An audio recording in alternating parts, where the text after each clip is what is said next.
Good evening and welcome to Open Your Mind Radio. You have myself, Alan James. And you have myself, Stephen George. A very good evening. Good evening. It's Sunday the 19th of Jan 2014 and you can probably tell by the sound of Steve's audio that he's actually not in the studio. Unfortunately, Steve had some emergency his end. I'll let you tell the listeners, Steve. Yeah, we just had a little emergency. My daughter's unwell, so she's going to be popping down to the dock and will more than likely be probably spending some time sitting in the A&E department, so I have to look after the other two whippersnappers. And apologies, hopefully it won't detract too much from the show and the audio levels will be okay. But it just means Alan is going to be under a little bit more pressure than normal. He's a lot of buttons to push, a lot of monitors to do, so you're going to have 2 extra arms up there. So that's it. Hopefully it'll all turn out okay in the end. I'll have to grow another pair. Okay, well listen, we'll crack on anyway, and we'll talk. We'll let people know what the communication channels are, Steve. Yeah, well, I can't press any buttons here at the moment, so I'll just say communication channels are info@oymradio.com for your emails during the show and also during the week. We also have the chat facility as well on our own website, so a big hi to everyone in there. We are also streaming as well, and we'll be monitoring the chat on ScottishSovereignOnTheLand.ning.com. That's ScottishSovereignOnTheLand.ning.com. And if you fancy ringing in, which will probably be a near impossibility because Alan's going to have way too many buttons to press there, but if you can't hold and you need to ring in, it's 046 927 1212. If you're ringing in again from outside the Republic of Ireland, it's 00353 469 271212. Brilliant stuff. Okay, and with just a quick reminder here on the communications. The communication channels are email info@oymireland.com, by phone 046 927 1212, and you can also contact us direct through the OYM chat room. Great stuff. Thanks, Mary. Thanks, Mary. Okay, well, we have the 2 chat rooms anyway, and we are actually on the Scottish Sovereign on the Land chat room as well. So hello to everybody on Scottish Sovereign of the Land. Good evening, and I believe we're being restreamed on Scottish Sovereign of the Land. So thanks, lads, for doing that for rebroadcasting OYM on that. Brilliant stuff. Right, our guest, let's crack on. Our guest on the show tonight is Dr. Graeme Munro. And along with Graeme, his wife Lillian, they're dentists, and they've written a book called Toxic Dentistry Exposed. And Graeme kindly sent over a copy of the book to me, and I'm currently about halfway through the book. And to be honest with you, I'm amazed at how much and how important our teeth are in the whole health situation. You know, the fact that, you know, their teeth can define how healthy we are, and they can have such an effect on our health. And, well, we will be talking about the book when we get Dr. Graeme in, but I do recommend anybody who wants to know more information about your teeth and all the issues that could be caused by, you know, issues with your teeth like amalgams and fillings and everything else, I recommend getting a copy of the book. But we will be talking about that later on in the show when we get Dr. Graeme in. But just a couple of things that we're going to go through as usual before we get our guest on. And Steve, you want to talk about the first item there? Yeah, we just want to say that anyone who's listening or a long-time listener of the show will know that we were for a long time streamed on MSI Radio. Well, it's come to our attention during the week that Vin has decided to shut down MSI and spend some more time with his family. It's my understanding that MSI was almost like a full-time job, and I think Vin has just taken some time out. Again, we here at OYM, we're very sorry to hear about this, and we wish Vin and his family all the best. And we also want to wish him, I'll just say thank you for his continued help and support over the past 3 years. And we want to also give a shout out there to Yoda.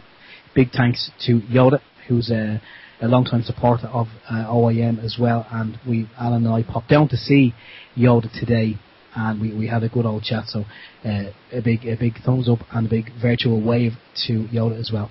Brilliant stuff. Now, as you know, we asked for donations to raise funds to get the SAM broadcaster software, and I'm pleased to announce that we actually got it in during the week, and we're currently using it at the moment, and it is fantastic. And so a big thank you to all the listeners who made the donations to OYM to help us buy the actual broadcasting software. Well, as I say, we're using it now at the moment, and it's really, really good stuff. It's great having good software that works efficiently and doesn't crash every 5 minutes or crash when you're just about to go live, which is a couple of times with us it happened, our previous software package. So, but thanks again for everybody who donated to get the software. Now, as you probably know, last week I mentioned that I'm in contact with Minister Hogan's office, the government office. Minister Hogan is the environmental minister in Ireland. And he's responsible for obviously everything that goes on in the environment, things like mobile phones, mobile phone masts, and wireless technology and all that kind of stuff. And basically, as I said before on the show, I've been communicating with the office and trying to wake Minister Hogan up and his staff up to the fact that wireless technology, anything over 300 megahertz, is dangerous. It's microwave technology. And I've been emailing them and sending over Barry Trower's documentation and information, everything else. Now, what we found out during the week, now last night, myself and Steve did a pre-record with Barry Trower, which we're going to have on the show. We're going to play probably in the next few weeks, and Barry gave us an update information. Basically, what happened is the Irish government are using the World Health Organization report, which is 7 years old now. And they're using this report to say that wireless technology is safe.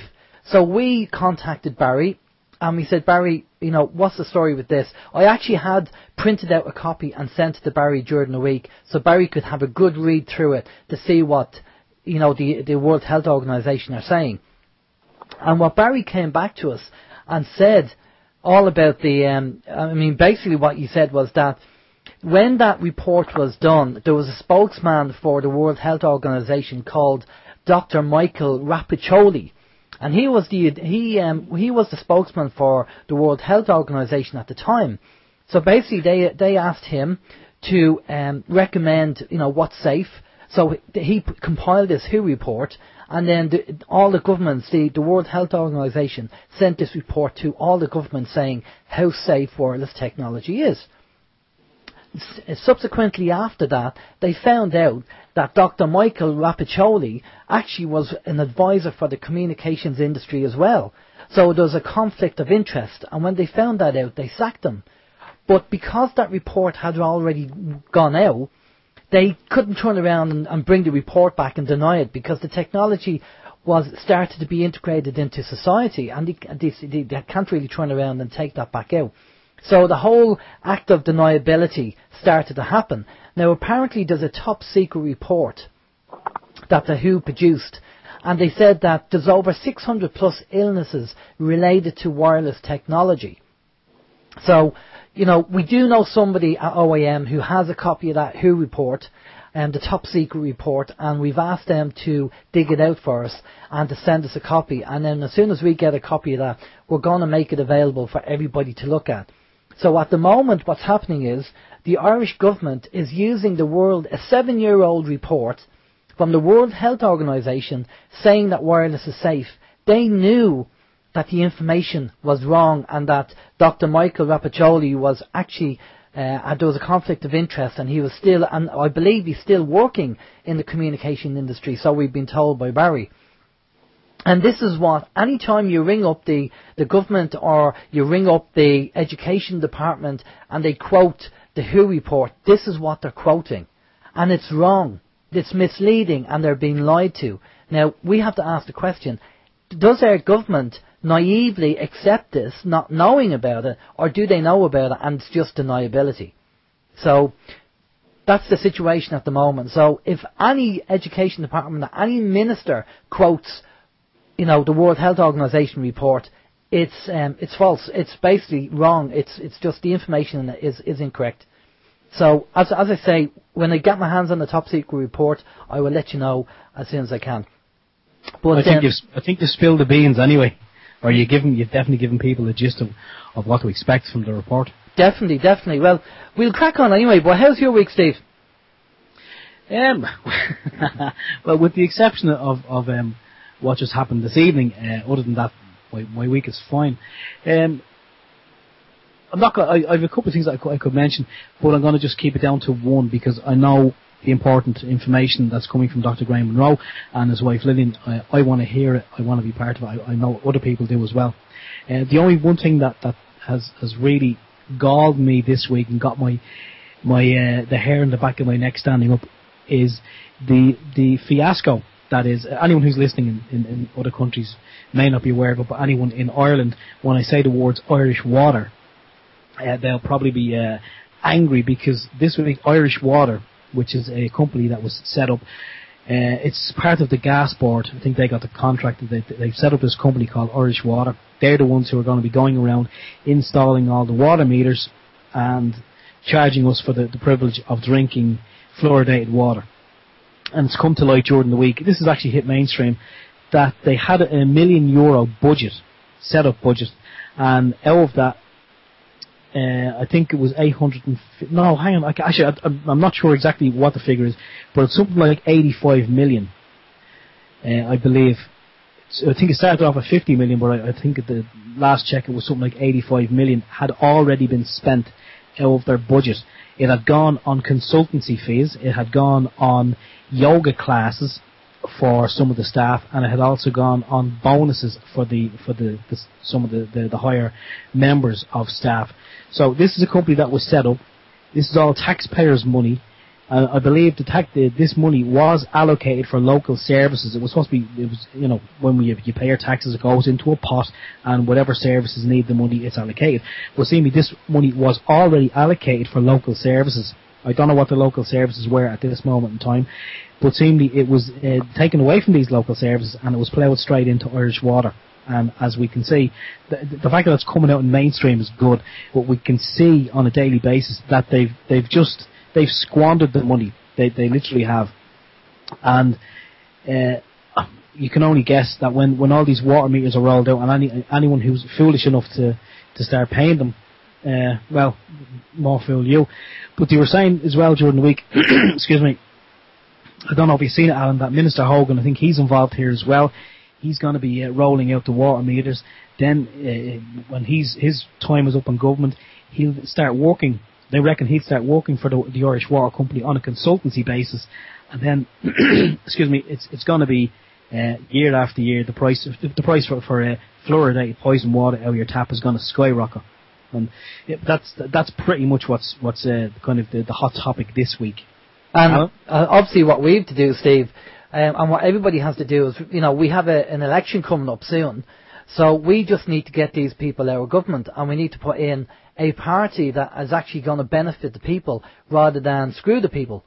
And, I mean, the UK is in the same situation. They have a coalition government as we do over here, and it's the same thing. I mean, basically, the people are suffering, and, these politicians are laughing all the way to the bank. So, something has to be done about it. But yeah, I mean, I'm not surprised. Normally that's what happens anyway, Steve.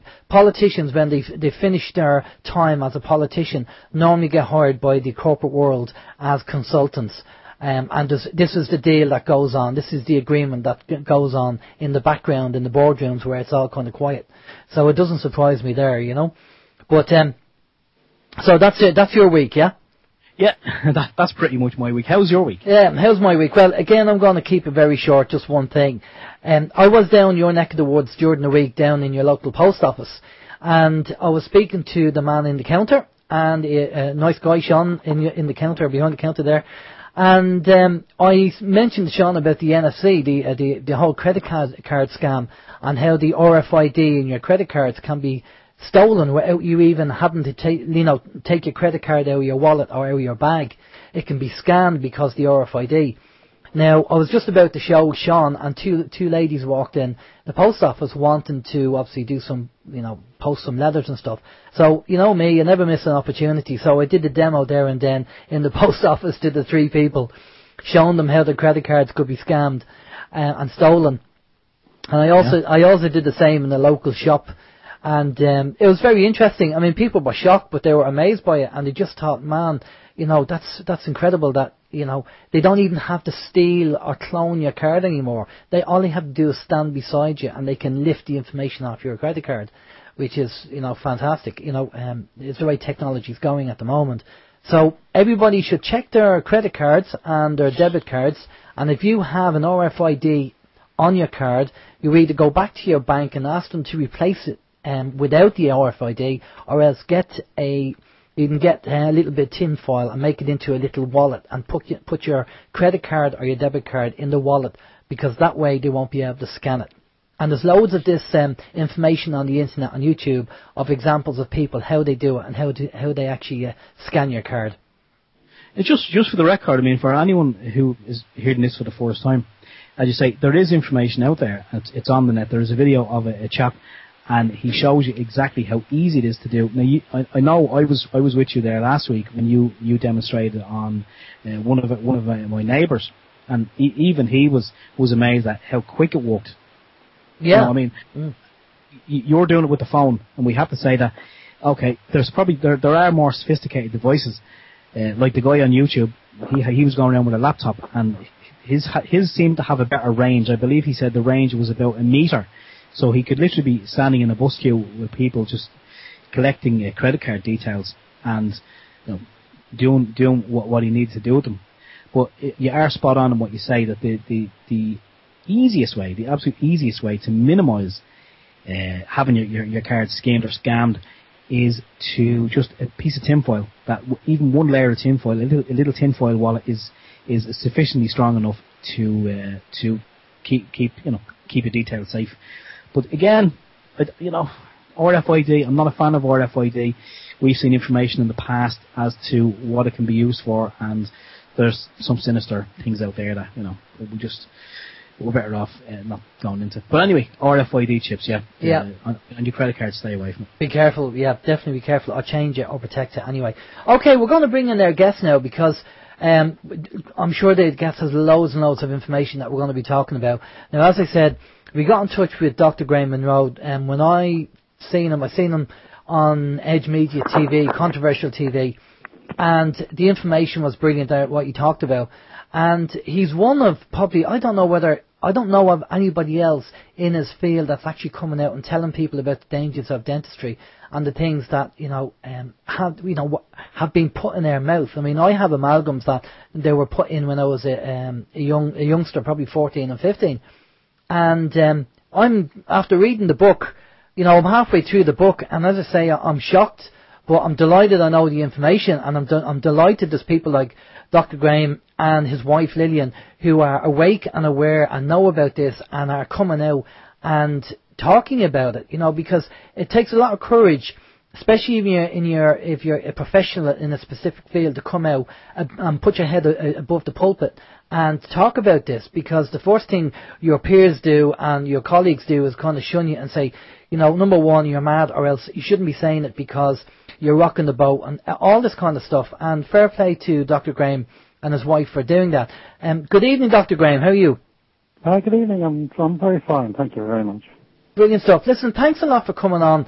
You know, it was amazing to, as I say, I'm about halfway through your book at the moment, and I've learned so much with even just reading that half a book. And I'd recommend anybody who wants to understand, you know, the whole issue of, you know, your teeth, your fillings, your amalgams and bridges and everything else, definitely get the book and wake up to what's going on. It's very, very important to understand it. And as you say, you have a protocol that you have in place to help people, and you've helped people that were just, you know, severely sick. And because you did what you did and applied your protocol, they have come back to health, and it's just fantastic. But before we get into talking about the processes and procedures and everything else, just tell us how, obviously you are qualified, you did your training, and what made you wake up to what was going on? Well, I graduated, it might be different from being qualified. I graduated in 1971, so that's a long time ago now, and I was just a conventional metal-using Mercury amalgam dentist for the beginning.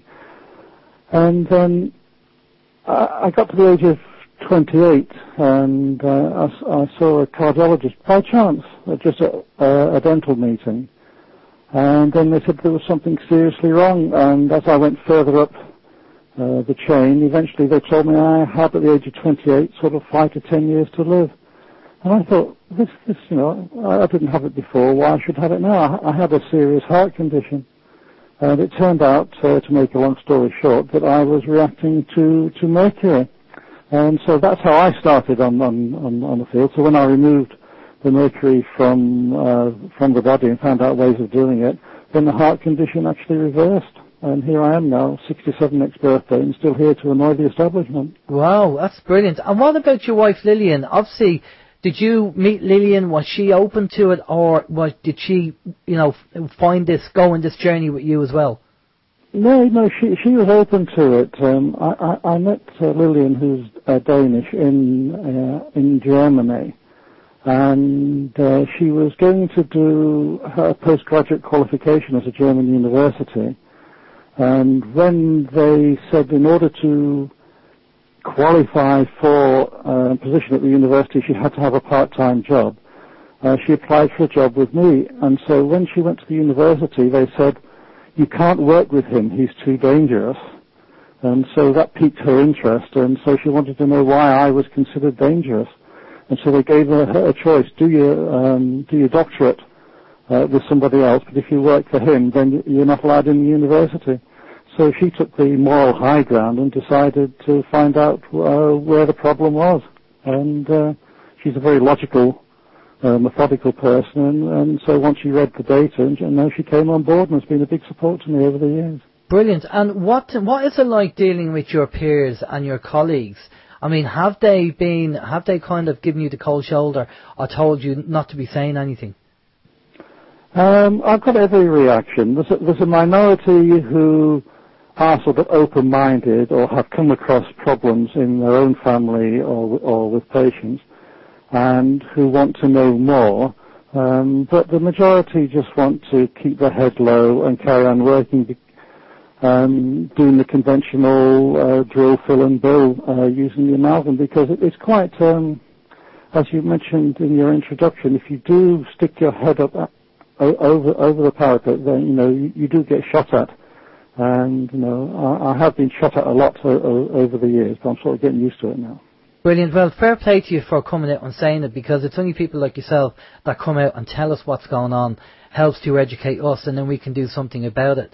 And, the one thing I'd say is, at the end of the show, we're going to get all your information, because if anybody's in a position that they want to do something about the fillings, or at least get a checkup with yourself, we want to get your details out there so they can actually ring you and arrange an appointment and get down to you.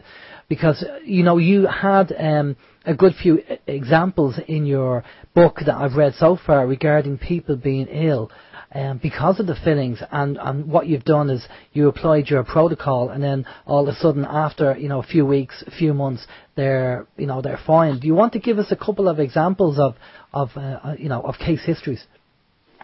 Yeah, well, the problem with dentistry, the commonest problem is really with the poisons dentists use and the poisons they create. You get poisons from dead teeth and root fills and infections in the mouth, which is one, and also from the metals that dentists use. I mean, all metals have a dark side, but amalgam, which is a commonly used like silver filling, is the worst of all, because it's half made up of mercury, and that mercury is constantly released into the body during the life of the amalgam. And as it builds up in different tissues, and if you've got a genetic susceptibility to that, then it can make you very ill. One of the common things with mercury is, say, psychological and psychiatric issues. I'm talking about anxiety, depression, obsessive-compulsive behavior, different psychosis. And one of the classic examples, which I think is in the book, is a lady who'd been under psychiatric care for 18 years, and with obsessive-compulsive behavior, anxiety, depression, in and out of mental hospital, suicidal tendencies, and holding down a part-time job. She was a graduate, and the girl had kept a diary, and in this diary she noted every time she went to the dentist, her symptoms got worse. And when we actually took them out, we started taking them out on a Monday, and by the Thursday afternoon, most of the symptoms had gone completely. So it can be as dramatic as that. They're not all as dramatic as that, but certainly for mental and psychiatric issues, it usually is fairly quick.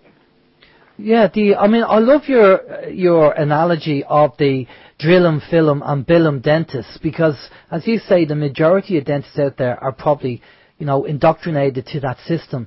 And even if they are aware of things that are going on, have you come across other dentists that have actually joined your campaign and have agreed to start educating people and learning what you're doing?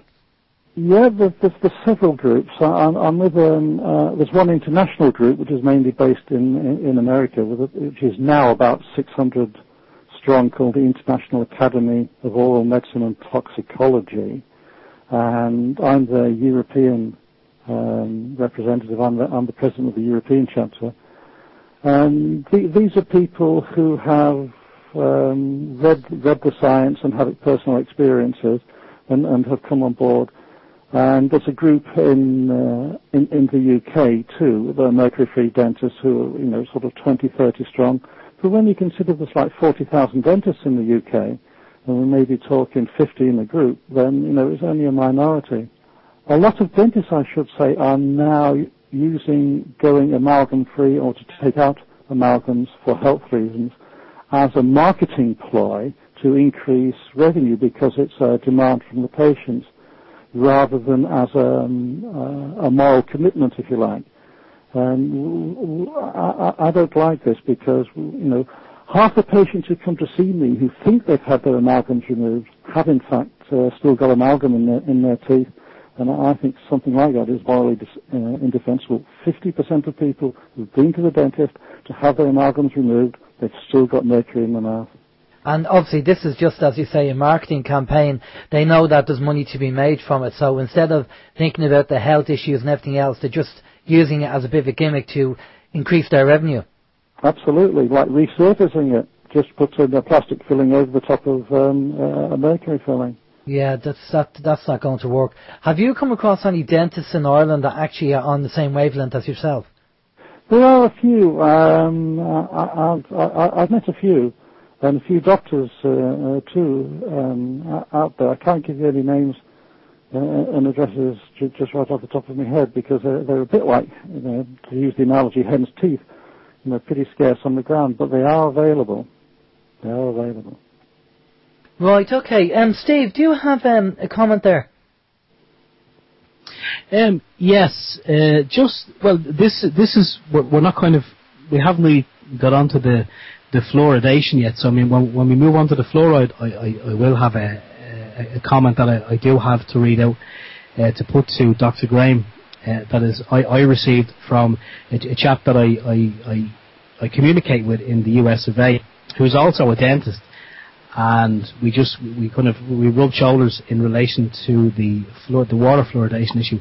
And I want to say hello to him. Dennis, a very good evening. I know Dennis is he's tuned in this evening. He's on the chat there, so I want to say a very warm welcome to him. But when we get down to the fluoridation one, I will have a comment. But as regards to mercury, I think we can all agree it's a heavy metal. When you see people the way it has to be handled, you go back 20 years, 30 years ago, and a mercury thermometer, if it broke, people just going around in all directions. There was a protocol to disposing of that mercury, but that mercury is the same stuff that's getting put into our mouths.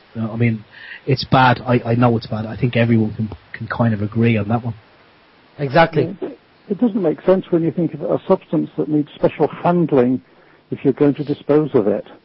In order to protect the environment, you can stick it 2 centimeters from someone's brain for 24 hours a day, 365 days a year. There's just no sense to it at all. Yeah, I just think it's part of what we call about, education. It's more indoctrination than education, and we've had a number of doctors on our show who have said that the training they received was more indoctrination than education. And it's very easy to I've been in a professional background myself, and it's very easy to turn around to people who don't have the same experience, and you think that, they wouldn't tell us the wrong thing. They'd be giving us the information that's relevant. But as you say, it's only until you get out of your the education system or the college system, and you start doing it and you start opening your mind to things, that's when you start learning. Now, before we went live, I was talking to Dr. Graeme about Aisling Fitzgibbons, the Girl Against Fluoride campaign over here in Ireland. 98% of Europe is not fluoridated. And the reason why it's not fluoridated is because fluoride is a poison. Now, 98% of Europe is not fluoridated. I think there's only 8 countries in the world that are actually fluoridated, and Ireland is one of them. And Aisling has a massive campaign going at the moment to raise funds to take on the actual Irish government to get them to remove fluoride from the water. And this is quite serious, because we know that the toothpaste in America, there's labelling on the toothpaste over there saying that if you swallow it, you have to go to A&E. And we know that the labelling laws over here in Ireland are 15 years behind, probably the same in the UK. And people don't realise this. So let's just touch base on fluoride. One of the things I also said to Dr. Graeme is that Walter Graeme, who lives in Northern Ireland, he's an American chap but lives in Northern Ireland and has been on our show, is a good friend of OYM. He actually was one of the main people that actually got fluoride removed from the water in Northern Ireland. And when you look at the actual rates of cancer and various diseases, and the only difference being the fluoride in the water, it's shocking when you see it.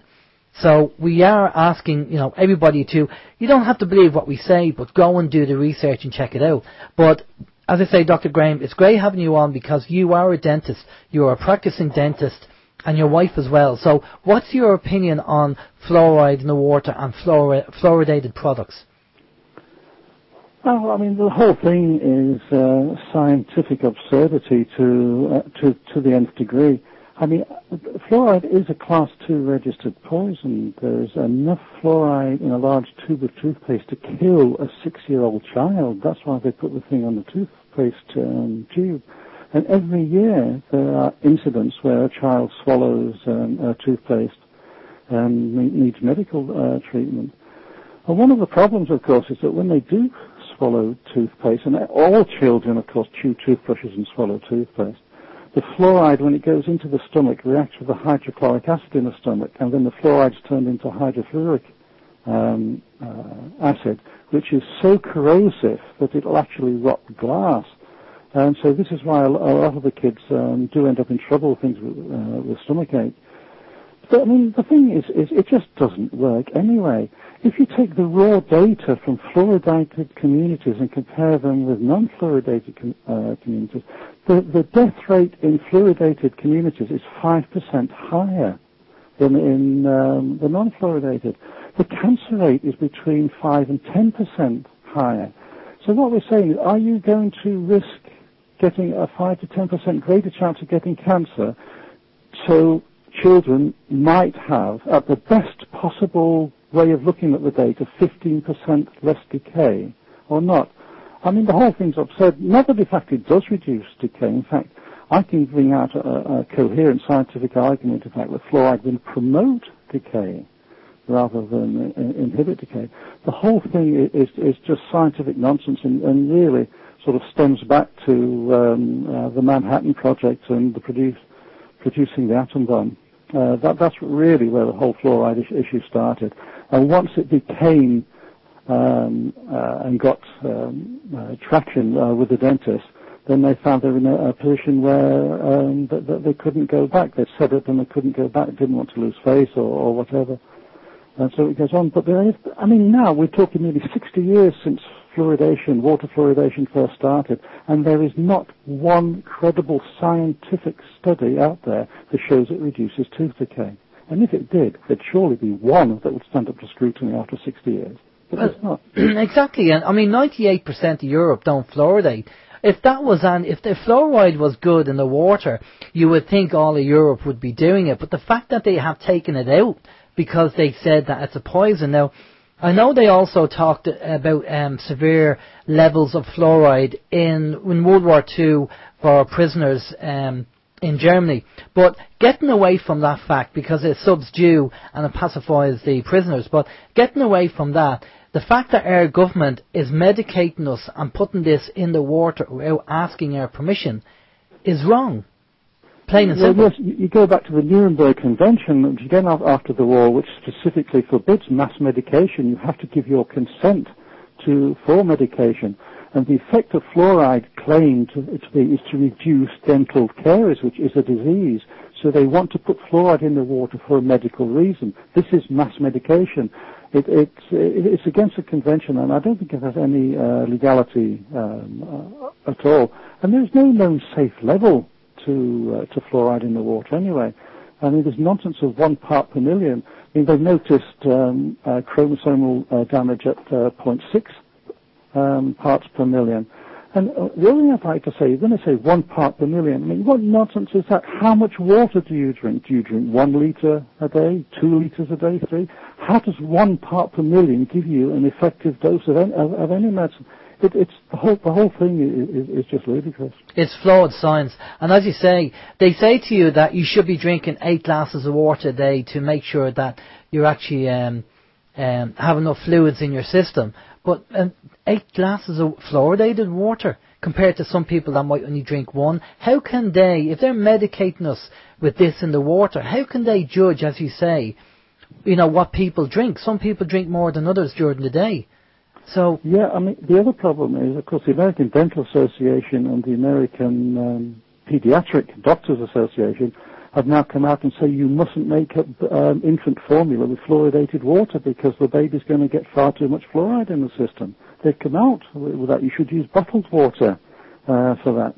So at least they're beginning to read some of the science and the fact that it is dangerous like that. Of course, it's an aging factor as well. Maybe this is the key to it.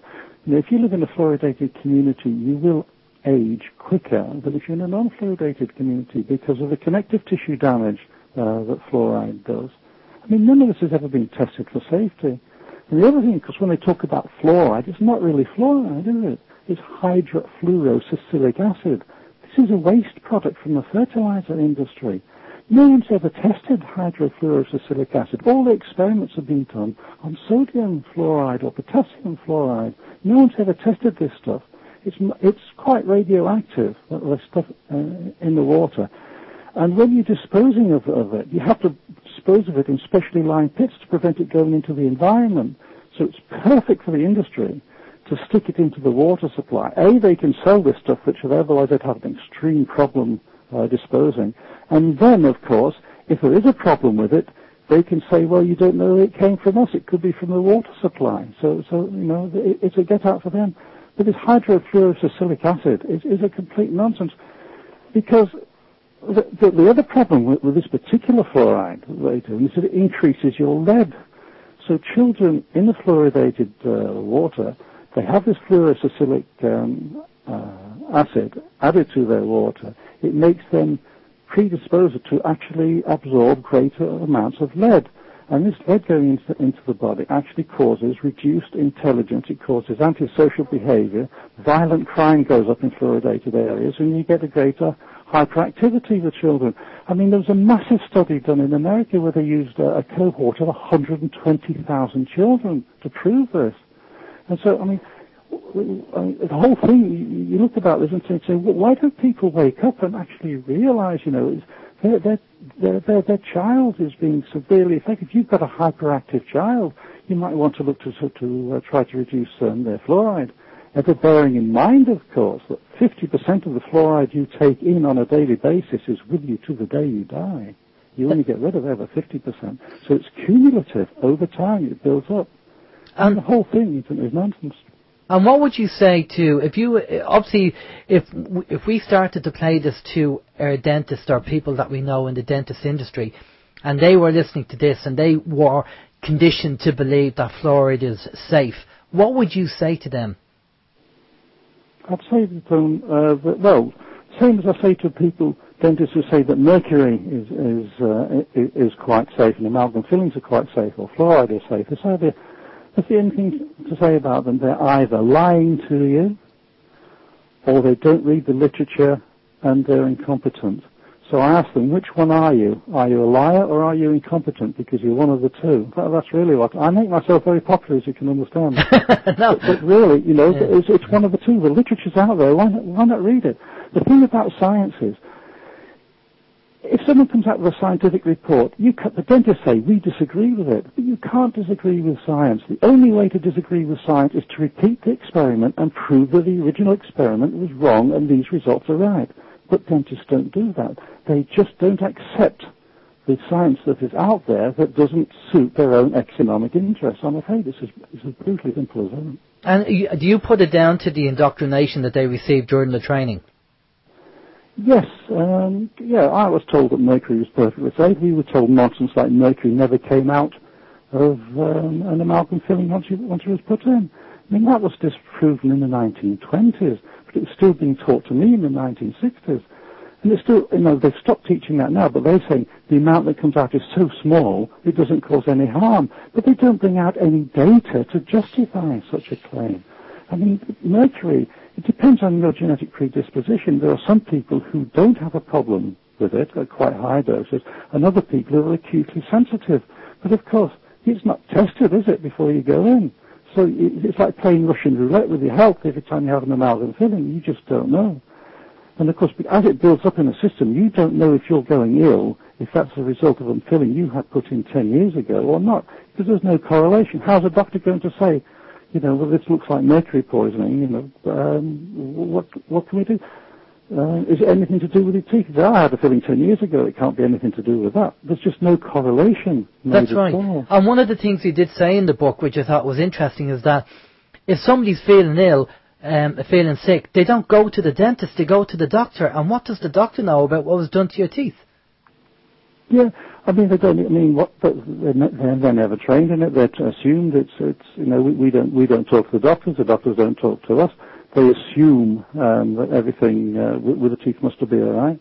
I had one doctor patient come to me, and he said, I hear you're against mercury. I said, that's right. He said, well, I'm lucky. He said, I've got the silver fillings. I'm thinking, hey, whoa, I've got news for you, boy. No, so their knowledge in this area is bad. And anyway, what can the doctors do for you? They give you antibiotics, steroids, or antidepressants. If you don't fit into one of those three, you're sort of on your own, really. Yeah, exactly. And we've had a couple of doctors, medical doctors on our show, and Lorraine Day was one of them, and she said all doctors are good for is they're legal drug dealers, really, and they'll either give you drugs or else they'll take your body parts out. And that's really it. Take the prescription pad away, he said, and they can't do anything. Yeah, absolutely right. And I had a doctor friend over here, and on his first day of GP training, they told him, don't expect to cure anything. Your job is to suppress the symptoms and to give people a prescription, give them a drug because they expect it from you. That was the very first sentence he heard on his training. That's incredible. Yeah, well, they just want to treat the symptom and not the cause. That's really... Yeah. Now, myself, as people know, the listeners know, I have worked in the pharmaceutical industry a few years ago in the corporate world, and that's basically what it was. We were taking care of the salesmen who were going to the doctors and selling these products, and that's basically what they were doing. They were just, salesmen selling products, and and I'm sure there's other salesmen from other pharmaceutical companies doing the same thing.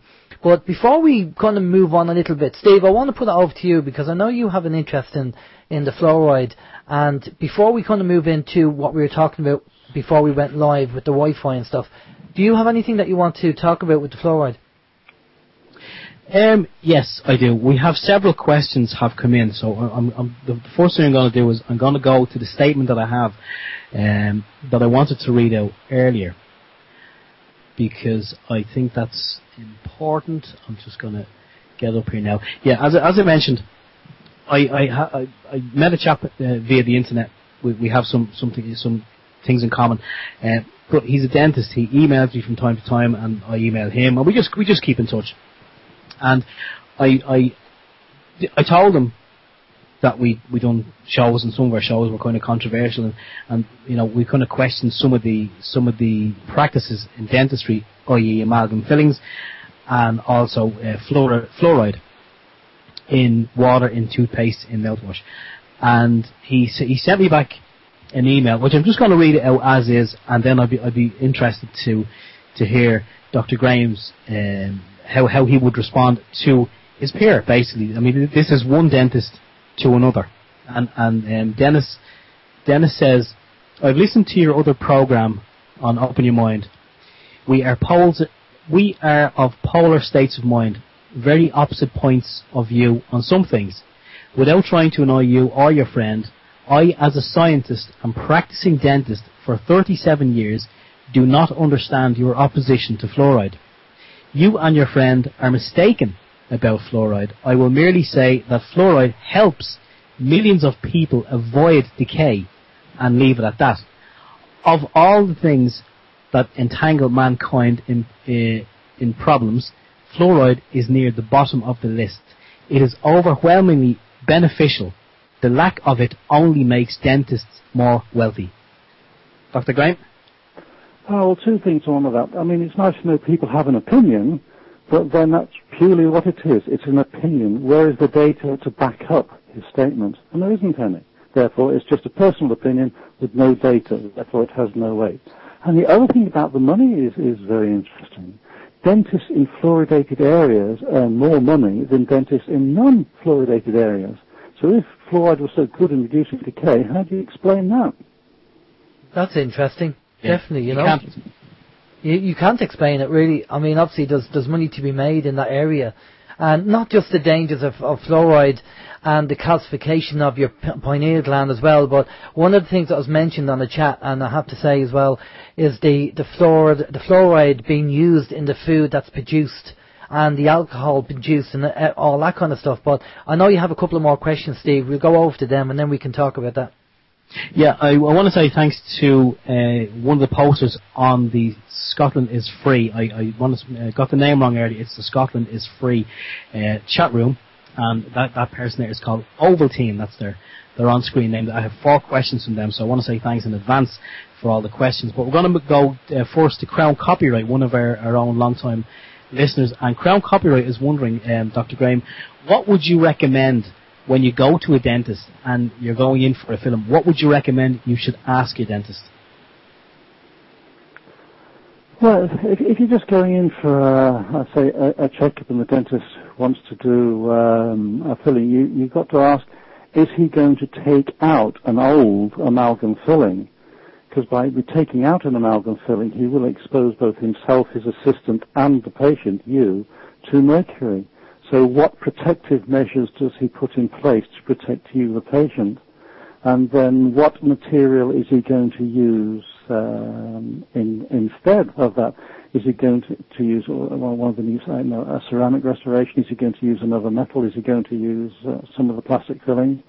Whatever, but really, in a nutshell, what are his mercury hygiene measures in order to protect the patient, that he takes to protect the patient from release of mercury when they take the fillings out? That's the number one question. And if he says, we don't have to bother, there's no much, I've been doing it for 37 years and I have never seen a problem, then I would say, thank you very much for your time and trouble, take your hat and leave. Okay, yeah. Just when you mentioned there about the plastic, that's actually one of the 4 questions from the other chat room there from the Ovaltine. He or she was wondering, instead of the amalgam fillings, how safe are these plastic resin ones? Are they safer? Well, that's a very intelligent question, and it's one that we asked ourselves.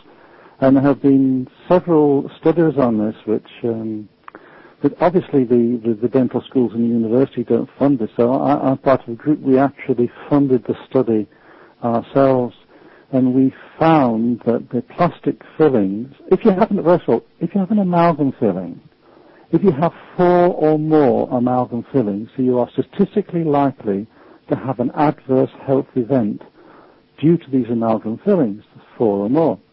And so then we applied the same criteria to the composite or plastic fillings, and we actually found out that the plastic fillings are over 200 times safer than the amalgam, which is quite interesting. The actual sort of hard-on data, and then we've applied that to different metals because people say, well, I've got gold and I've got titanium.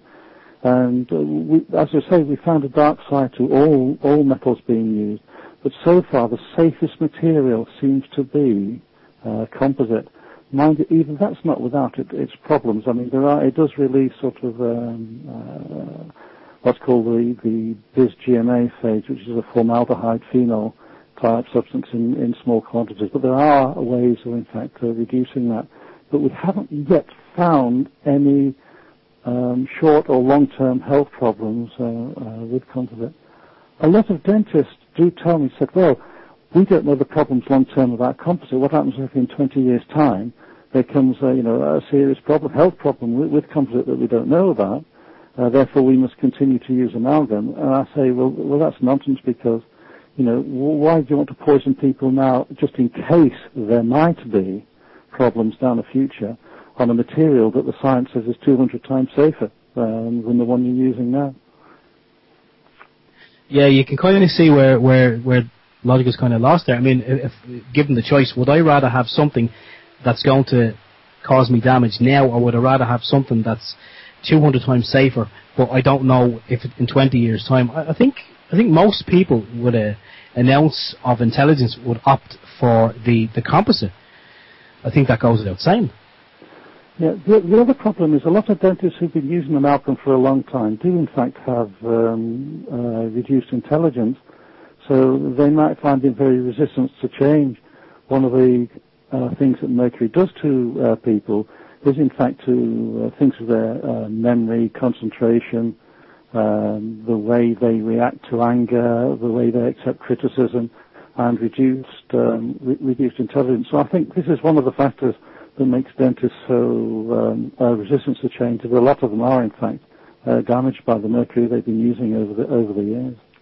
Wow, and that's the dentist, not just the patients. That's the dentist, yeah. Again, the science has been out there for like 20 years, that if you've been using amalgam for 20 years without any protective measures, it'll be built up in such a way that you'll have measurable degraded mental performance and physical performance, things like, hand tremor and this sort of stuff. The science is out there. Oh, you don't want somebody with a hand tremor using a drill in your mouth? Oh, that would be bad news. Steve, do you have any more questions there? Yeah, we do. Okay, I'll just go through these ones as well. These next three are from Ovaltine, as I say, from the Scotland is free chat room, and again, thanks to you for posting. Question 1 of 3: does the mercury vapour from the fillings reduce over time, Dr. Graeme?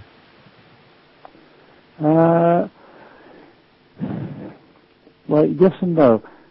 When amalgam is fresh, then within sort of 48 hours, there's a huge amount of mercury vapour coming off. Then it settles down, and then it seems to be at the steady rate then over the life of the filling.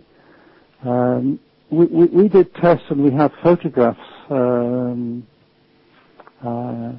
where we took a 20-year-old amalgam filling and just got a pencil rubber, rubbed it, and then photographed the mercury vapor leaving it. So even though it does reduce a little bit over time, there's still a lot of mercury vapor coming out. And mercury vapor is the most dangerous form of mercury to be exposed to. So it does slowly, but not to any significant degree. If a lot of the mercury leaves, then the filling will fall out anyway. So if a filling sort of falls out and it's lost most of its mercury, and then the dentist can pack you new mercury to give you a new shot. That's scary stuff. I mean, of course, the one thing that's popped into my mind there while you said that about the vapor. I mean, I never really thought about the vapor. Every time you brush your teeth, you increase the vapor. Every time you have a hot cup of tea, you increase the vapor. Yeah, what I'm thinking of is, I mean, I have a daughter there. She's just 13 months old, and I'm just thinking, sometimes before I go to bed, I brush my teeth, and then I go in and I'd be playing with my daughter. And does the vapor, I say after you've brushed your teeth, how long is the vapor given off for? Is it just like after you exhale? After that, is it gone then, or is? No, it comes off during the whole excited phase. So you've really got anything between 13 and 20 minutes while it's coming off.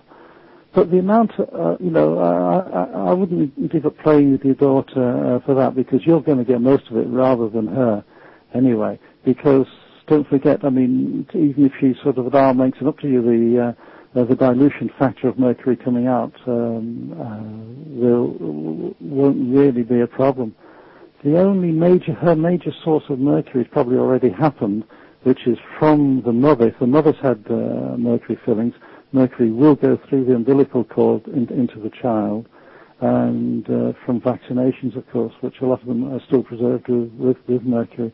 Those are the major sources of mercury to the infant.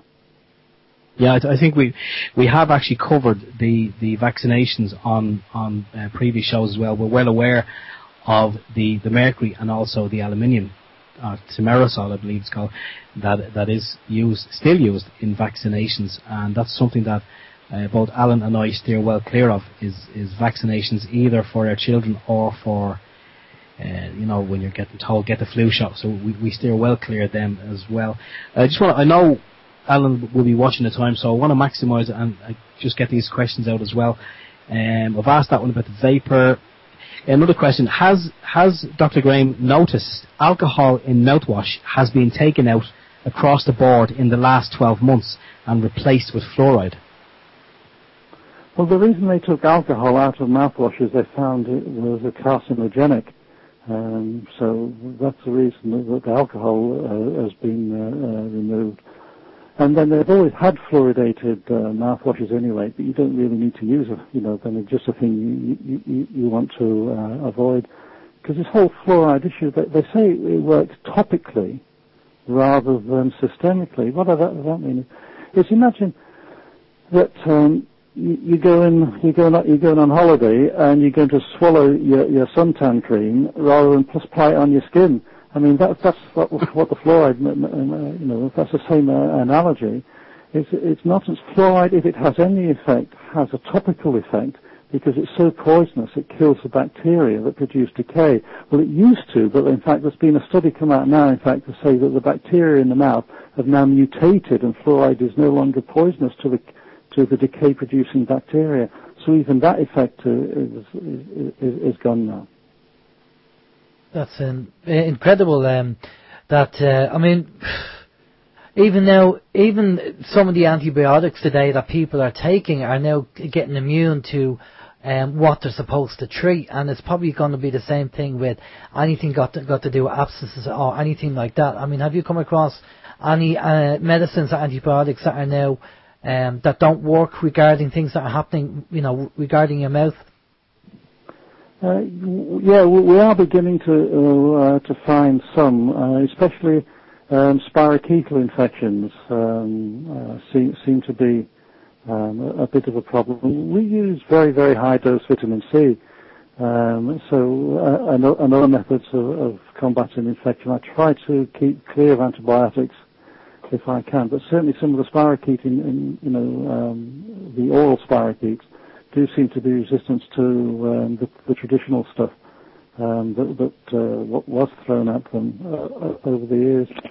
And of course, the other thing I should say with fluoride, of course, it's in a lot of. Prozac is a fluoride-containing drug. The reason it's a tranquilizer is the fact that it's high fluoride content. So. And Prozac being an antidepressant.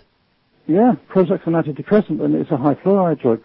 That's why it works, because it's got fluoride in it. And what about fluoride in over here in Ireland, we have the cottage industries making food, and whether it's cheese or now Dublin are cheese apparently, so we've heard, Steve, I think you can probably back me up in this, we were told it has something like 50 times the amount above what should be in the actual cheese, regarding the water content, the water that was the fluoridated water used to produce the cheese.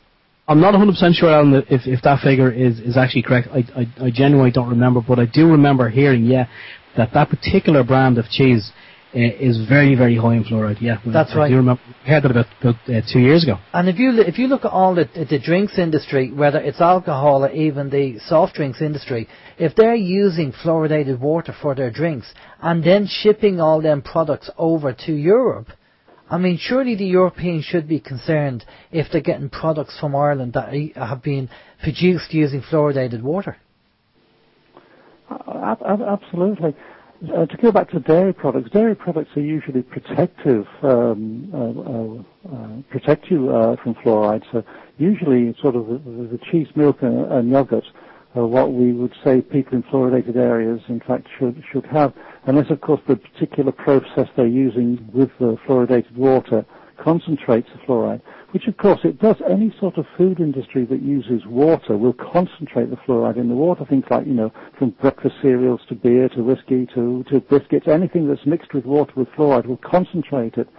So you can have breakfast cereals with up to 40 parts per million fluoride, but that's never mentioned on the packet because it's never tested for.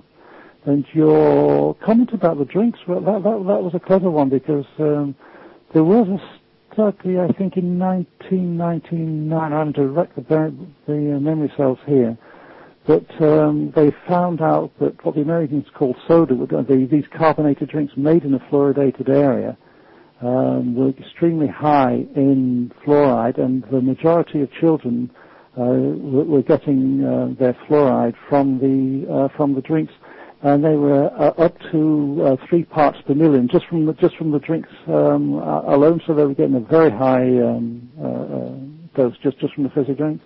So you're right. I mean, it is a major concern. Is how the food industry, processed food, in a fluoridated area, it does concentrate the fluoride in the food. Definitely. And well, we were told again. We had a Bernadette Bowen on the show, and I went to one of her seminars, and she had the doctor at her seminar, and he said, yes, we know we get calcium from milk, but also one of the main causes of osteoporosis is actually milk.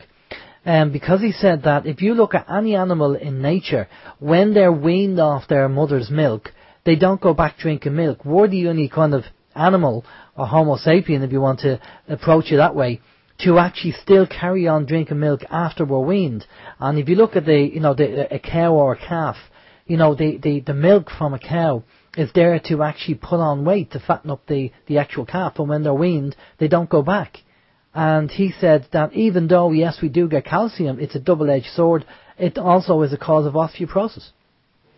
Yeah, and of course, in the milk, it does concentrate all the toxins that the cow has, in fact, been exposed to. They're concentrated in the milk, which is, I mean, that's been known since the 1930s, and I'm thinking of Dr. Page's work with that. But milk is, as I say, calcium products are sort of protective against fluoride in particular. And then again, it depends on the genetic predisposition. You have to remember the Maasai people in East Africa live off blood and milk and virtually nothing else, and they're one of the healthiest specimens of all. Yeah. So I think there's probably more to the story than just milk. I think if you talk about pasteurized milk as opposed to raw milk, then you're talking about two different beasts entirely. I think probably the pasteurization process is what makes it dangerous. And plus the fact that depending on what the animal is eating, and the grass, what's in the grass, is the grass poisoned? Is there any is the grass, say they used pesticides or pesticides are, the spray comes in from the farmer's field over to another field, and the cow comes along and eats the grass. I mean, all that is going into the cow, and it's getting processed through their 4 stomachs, and then we get the milk at at the end of the day from the cow, and we don't really know what's in the milk technically. But it's the hormones rather than the pesticides I'd be worried about, because I mean the hormones are concentrated in the milk, a lot of female hormones anyway, and so I know if it's in the say the prostate problems, which are hormone related, are far higher in countries with a large dairy intake, things like Sweden, for example, where they use a lot of milk products. So I think it's the hormone problem in the milk that's probably the major danger. Right. Okay. Well, I'm just going to quickly switch over to what we were talking about before we went live.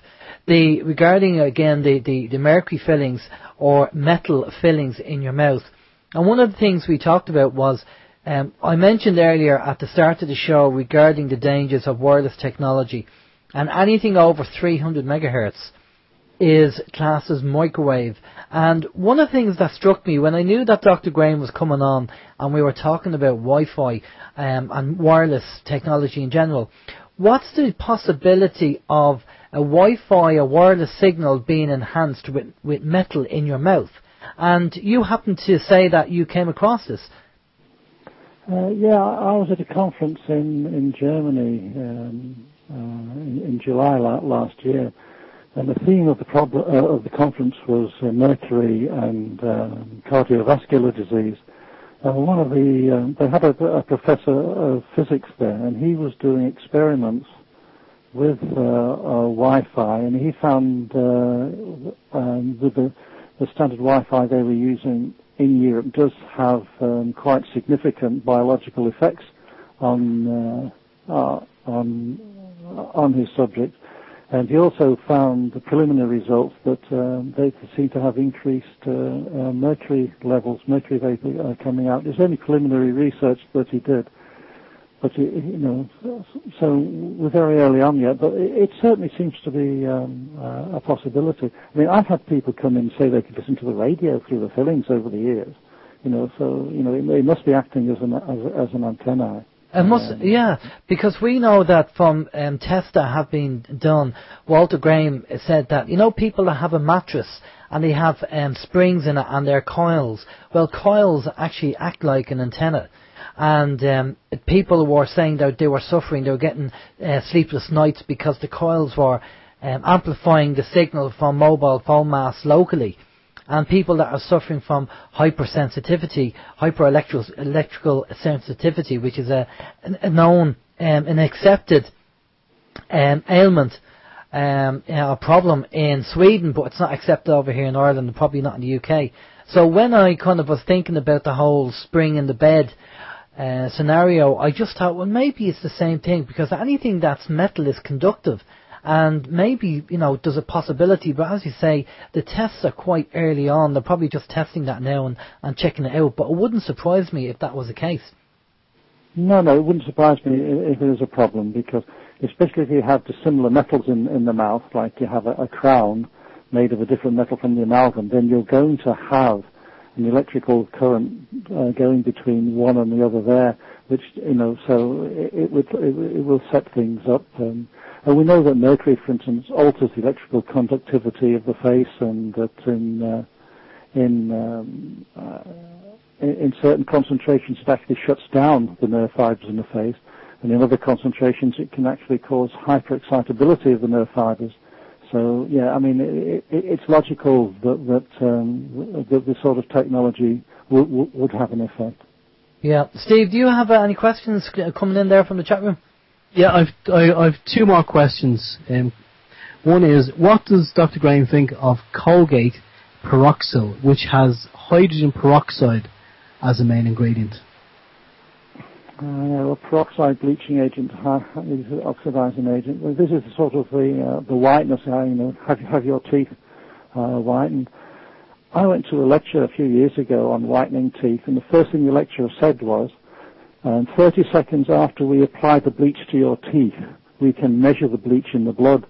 And I sort of lost interest after that, because, I don't really want my blood bleached. I like it quite red, really. So this whole idea of peroxidization, again, I have no data to back this up, but I feel very uneasy. But it is a bleach, and if you're using it in minute concentrations, it may be okay.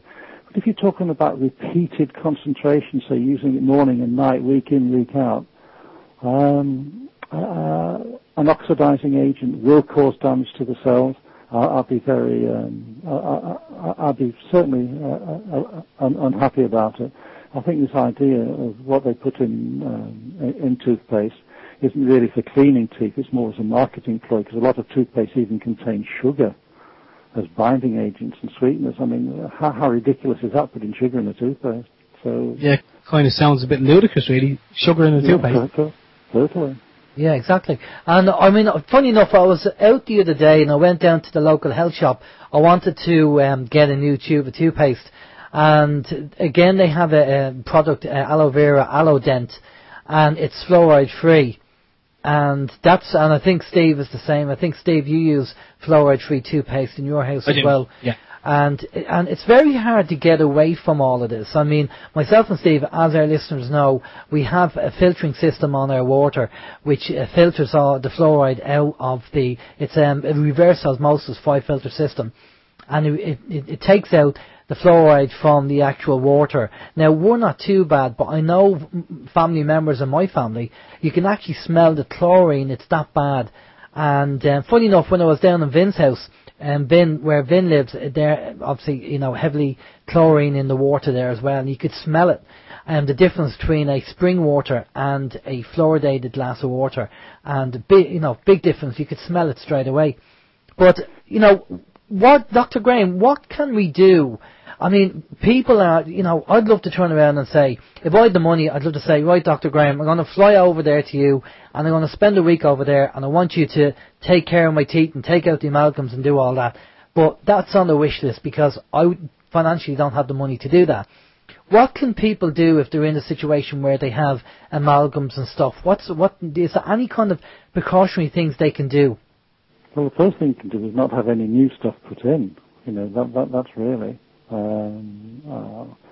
That's really about all you can do. There are claims from various alternative toothpaste that they will cover and prevent the mercury coming out of toothpaste, but I haven't found any of these to be successful. To go back to toothpaste, the two things you must watch there are sodium lauryl sulfate, which is the foaming agent, which is detergent, because there's a lot of pathology associated with that. That's sodium lauryl sulfate, that's bad. And also a lot of them, even the so-called health ones, contain glycerin. And glycerin, of course, just coats the teeth. And you really don't want that. The object is to remove the plaque, not apply glycerin to them. So those are the two things. And a word of caution about reverse osmosis water. I mean, I use it here, of course, because I'm in a fluoridated area here, is that it can make, the water can be extremely acidic. And you really don't want to start drinking acidic water. So you really should test the pH of the water. And then if it is acidic, then you need to add something to it to bring the pH near neutral. Yeah, there is... Sodium bicarb. Well, that would work. Okay. That would work. There is a pH meter that you can get out there, and I've seen arguments on both sides. Some people say it's great, you can put it in the glass, it checks the pH and tells you what it is. And because this guy was actually talking about... spring water and the different variations of spring water you can get out there, and he had a whole row of different spring waters, and he was checking the acid content in each one, and products that you thought would be good for you, you think it'd have a high pH, would actually have high acid, and vice versa. Now, I don't know, as I say, there's arguments on both sides regarding the pH meters that are out there. Do you have any recommendations on meters, or what's the best way to check the pH balance? Well, I have a pH meter, which is how I do it, or you could use just an old-fashioned, like litmus paper. You can buy papers from the chemist, which will give you from the colour reading what the pH is. I don't know the position in Ireland, but certainly in the UK there is no legal definition of spring water. Mineral water, there is a definition, but spring water, I mean, I can fill water out of the tap here and sell it as spring water. I don't have to do anything to it. It doesn't have a legal definition, but mineral water does. And then mineral water has to have everything laid out on it. I think you'll find most mineral waters are, in fact, pH neutral or slightly alkaline. So this spring water I'm very dubious about. And to go back to the chlorine in tap water, because they do put chlorine in tap water, it's probably the single most successful public health measure there has ever been. So people just aren't dying of the diseases they got through waterborne diseases over the years. But then chlorine, if you add chlorine with fluoride, then it actually promotes the uptake of fluoride into the body. If you put chlorine in it, I'm afraid. So that's not too good. No, having chlorine in it, yeah. When a member of my family lives, the chlorine, the smell of it is quite severe, and it's just incredible that the government go ahead and they medicate our water supply, because what's happening over here, and I'm sure, you know, I lived over in the UK for a period of time, Dr. Graeme, and I know we paid our water rates over there. And over here, they're going to be doing the same. They're putting water meters in. And what we're saying is, well, hang on a minute. If you want us to pay for the water, then give us the water that we want. Why should we be paying for poisoned water? So this is the debate that's going on over here in Ireland at the moment. And we're saying, if we're going to pay for a service, we want the water without poisoning it. Well, I think it's a very reasonable debate. We've had the same debate here. We've had people who refuse to pay the water companies because of that, and so far they haven't been. People I know in this area haven't been taken to court over it. Haven't paid. You know, the water companies don't want that sort of legal issue because it's only very much a minority. But you know, I think it's a very sound suggestion. Why should you pay for something that is a Class 2 registered poison in the water? Yeah, exactly. And of course, they don't have the government don't have a medical license as such. So who gives them the right to actually go and put that in there in the first place? Well, that's different. In the UK, they do have, they're forced to do it. I mean, even the water companies here don't want to do it. Speaking to them on a private basis, they don't want to do it, but they're forced to do it by what was the old area health authorities would do it. So they're legally bound to do it. They have no choice. But what they have done is they've got a get out of jail free clause, in that they've said they're not going to be held responsible for any damage that the fluoride causes to people out there. So once they got that, they were quite happy to put it in. But it's interesting that they got that get out of jail free clause before they put it in the water. Yeah, well, that's probably the same with the Wi-Fi and the wireless technology, where if you actually check, say, a school's public liability insurance, chances are they do not have wireless technology covered for any harm, either directly or indirectly related to wireless technology. Because Lloyd's of London, who insure everything, don't insure wireless technology because they know the dangers. And this is what we're trying to expose, and we have that top secret document which we're going to be getting soon, hopefully off John Weigel, and we'll put that up on the website for people to access, and so they can see that. Now, obviously, fluoride the name surrefusic. I'm not going to. That's a tongue twister. I'll have to put. Is that hydrofluorosilicic acid you're on? That's the one. I've just put my teeth back in for that one. Obviously, that's an industrial waste, and Walter did talk about that on his on the presentation that he did. And apparently, over here in Ireland, we're paying. It's been shipped over from Spain. This is what we've heard. We don't know how true it is, but we've heard that it's been shipped over from Spain and shipped in anyway. And they're paying about 10 million to actually to put that in, to pay for that. And that's like a waste. That's a hazardous waste they're putting in the water. And I will say, Dr. Graeme, that I'm going to send you over a couple of YouTube videos of Walter talking about this, because he talks about this acid being shipped in a truck. Very, very dangerous acid, as you said.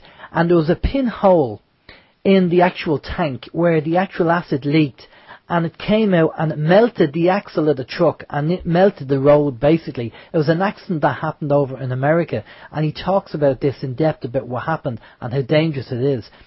And this is what's in our drinking water, and we're drinking this. Yeah, well, you can't put this stuff in glass because it'll rot glass. I mean, do you want the stuff that'll you can't put in a glass container in the water? I mean, it's ridiculous. And it's just incredible that I suppose, look, it's deniability with the politicians. They do their stint in government, and then they leave and they pass the buck and pass it on to somebody else. And I just think that that's disgraceful, and they should be held accountable even when they're out of office if they know about this. I have some sympathy with the politicians, because they always take advices from pressure groups like the dentists, or so they get these advisory groups in, which will then say, well, fluoride's a good idea, the so-called experts. So it's hard for a politician to go against that. The only reason a politician will go against these expert groups is when the public demand it and he sees a danger of losing an election. So really, it's a case of if the public get engaged into it, it will go, despite the pressure groups. The sort of politicians, like, You know, they obviously are looking after their own skin, otherwise they wouldn't be there. But they sort of have to rely on the so-called expert evidence. Yeah, well, I know what you mean. They look at specialist people or experts. We have the same problem with the wireless technology over here, and what the expert there actually is telling the government what to say and what to do, because they don't know it themselves. But Steve, you have a question there? Yeah, this is kind of it's a little off topic, but it is and it isn't. This is from Howie. Howie is wondering, has Dr. Graeme noticed that it is very difficult to find aspartame-free chewing gum? And he's wondering what is Dr. Graeme's understanding of this particular sweetener, that's the aspartame. Well, I think that particular sweetener is probably one of the most toxic substances known to man. I mean, the actual and the history and research that's been done on it is quite interesting. It's an appalling sweetener. I mean, it's absolutely awful. There's nothing I could say in favour of any artificial sweetener, especially that when it was. I think it was originally designed as an insecticide, and in fact, its chemical makeup is very close to an insecticide. So the fact that you can't get it in chewing gum is, I think, is a good idea. If you're trying to choose a sugar-free chewing gum, then try and get a xylitol one, which is a different type of sugar that the bacteria can't use to produce decay. Use that if you must use chewing gum at all. So, because I'm against using chewing gum, because if you're chewing all the time, you're constantly exposing yourself to mercury vapor if you have amalgam fillings, which doesn't seem to be too good an idea either. Go ahead, Steve. Yeah. No, I think that makes perfect sense. I wasn't aware to be I did see chewing gums advertised.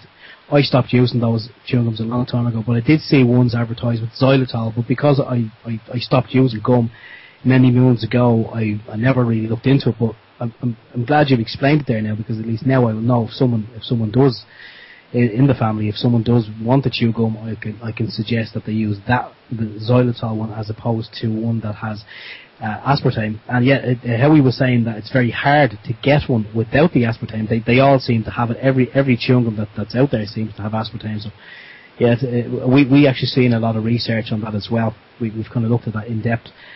I think it must be about a year and a half ago now, and we did have some horrifying results to research that was done. We heard it's horrible stuff. It produces tumours. I think in lab rats they were all grown tumours, and it's horrible. It's linked to 97 different illnesses, and it was apparently the story is that it was linked to, it was an experiment, and they were testing it on the lab rats and taking the tumours out and then showing the lab rats to the FDA.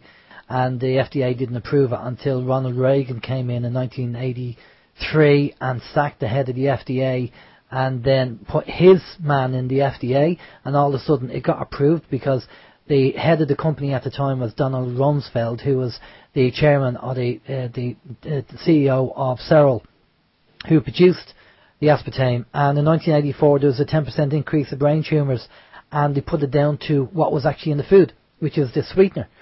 And there's a lot more. You know yourself. There's a YouTube there's a documentary out there regarding Sweet Misery regarding aspartame, Steve, which you showed me, and I looked at that. It was very interesting, very good. But just going back to the whole dentistry side of things and the teeth, if we were to talk to our dentists, what would we need to say to them if we wanted to wake them up to what was going on? What would you recommend we say to them, Dr. Graeme? Oh, well, I think everybody should buy at least 2 copies of the book and give one copy to their dentist to have a read. I think that would be an excellent idea, personally. But apart from that, it's just questioning the dentist, really, asking him how he perceives. Does he accept that these dental fillings can cause a health problem? If he doesn't accept that they cause a health problem, then really, from a personal point of view, then I would say if he's not engaged in the issue, then you really shouldn't use dentists like that.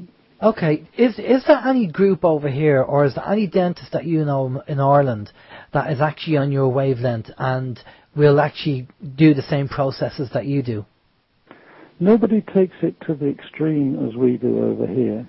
For instance, we won't take any metals out of the mouth until we've actually giving the patient intravenous vitamin C, because we regard it as amalgam as worse than radioactivity.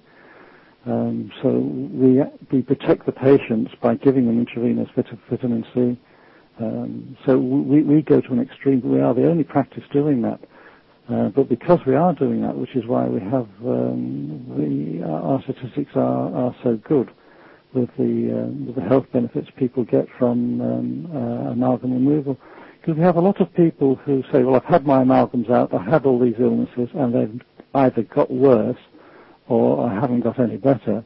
And it turns out that the amalgams have in fact been taken out incorrectly and increased their body burden, or the body burden they already have is still there, and nothing has been done to reduce the mercury that's locked into their cells, because it's very hard to shake mercury free out of when it's bound intracellularly.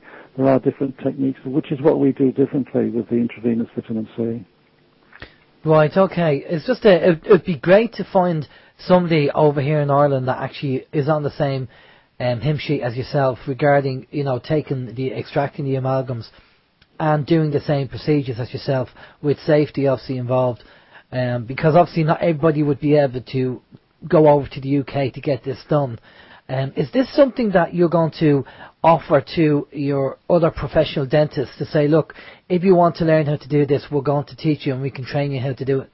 Yeah, I've been trying this for 20 years and to do this, but most dentists are scared of doing it, and those dentists who have taken it on board have done it for the wrong reasons and see it as a money-making scheme and try to do shortcuts. Even some of the doctors try to do shortcuts, and it just doesn't work. If you use shortcuts, there's a certain protocol that you have to follow. It's a little bit long-winded, but it does work, and there are no shortcuts.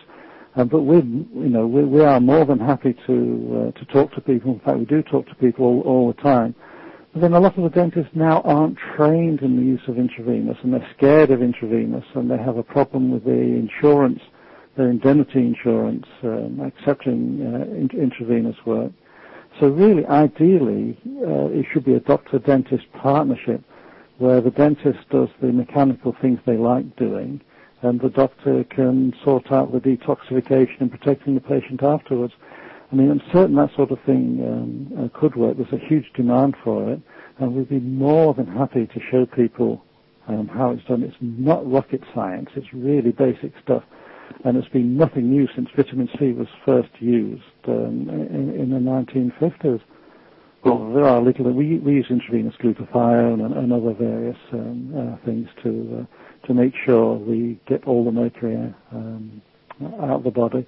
I mean, things like this, I have to get them specially made. I can't buy them off the shelf. I have to get compounding pharmacists to make this stuff for me. Yeah. So it gets expensive then? It works. Well, it'll get expensive. It can get expensive. It can get depending on how seriously ill people are. Most people, they just need 4 infusions over a week, and they swing round and they're out of it. That happens to 80%. Some people need more infusions and they have repeat infusions. But that's fairly rare. That's fairly rare. We try to do the infusions at cost anyway. We try not to make any money out of the infusions, because most of the people who come to see us are financially devastated because they haven't been able to work. Because we're not the first port of call. We're the last port of call people come to. They call us the end station because they've been everywhere else and nothing's worked. And now they're desperate. That's why they come to see us. We're the last call.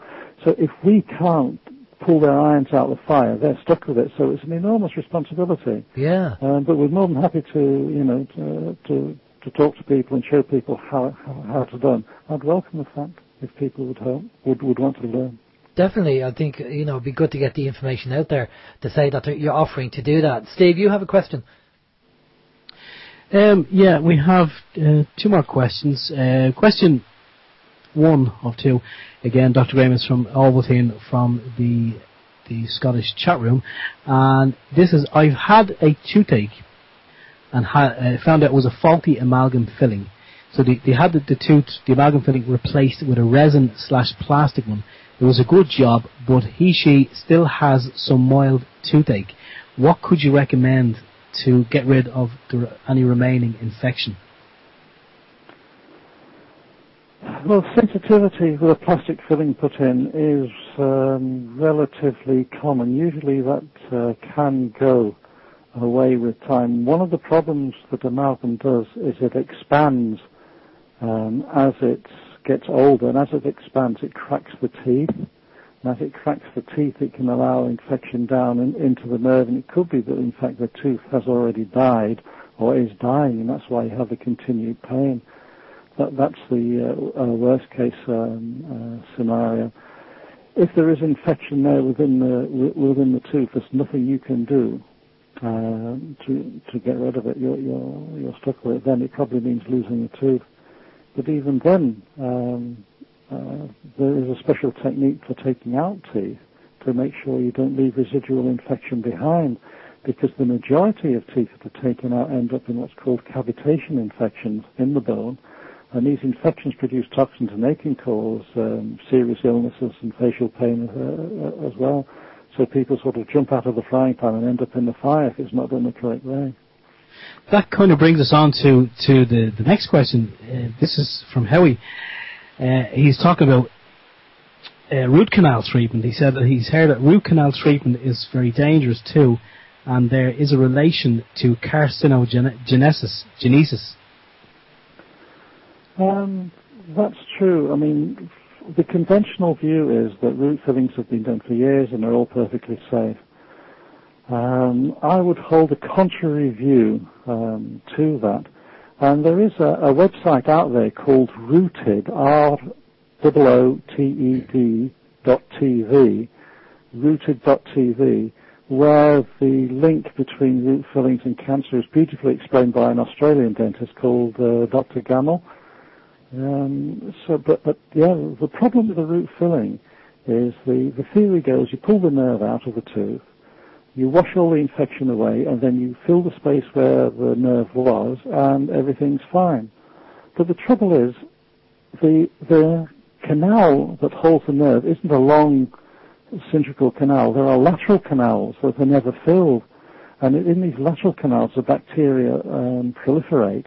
They can't be got out by your body's immune system because they're protected within the teeth, and they can release their toxins, and it's their toxins being leaked into the body that cause the problems. Now, you can actually measure the toxins coming out with a test called the COMSTAR test, which is KOMSTAR.ch. It's a Swiss company, and they have a technology. It's quite simple, and it's not expensive to use. So if people come to us with a root-filled tooth, we can actually test the degree of toxicity from that root-filled tooth. So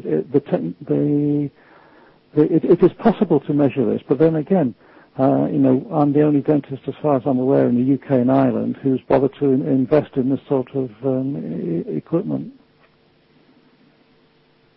Steve? Yeah, sorry, Alan, back to you. Sorry, I'm just getting another question here. Yeah, no problem at all. You know, this is the thing. It's a lot of the investment, as you say, it costs money to get the equipment in, and maybe there's dentists out there that can't be bothered because they see it as just too much hassle. They just want to do the drill and fill 'em and bill 'em, approach to dentistry, and actually don't want to take patient care and add that to their list of professional skills. I don't know. I mean, do you find that your colleagues that you've come across as dentists out there that are purely only interested in making the money and they're not really bothered about the actual patient care? Well, there's several types of the young ones coming out who are completely indoctrinated, who haven't woken up to the facts yet. They're probably the worst. And a lot of the older ones, they're so demoralized, especially in this country working with the National Health Service, with the system. And because lawyers are so active in this area now, as a Brit dentist, I'm 10 times more likely to have legal action taken against me than a plastic surgeon in Beverly Hills. We are the most sued nation, the most sued group in the world now. So a lot of the dentists are running scared because of potential legal action against them, and they are a demoralized group. So I go to these meetings and talk to them, and all I sit down and said, I want to make a living for the family and not get into trouble. That's the message I hear all the time. What you're doing is very interesting, but I just don't want the hassle. So they don't want the hassle from the regulatory authorities, the General Dental Council, and they don't want the hassle that the lawyers can give them. They're a demoralized bunch. So it's a terrible thing to say about your own profession, because, I mean, I've been in it over 40 years. I'm still enthusiastic about it. You know, I like going to work.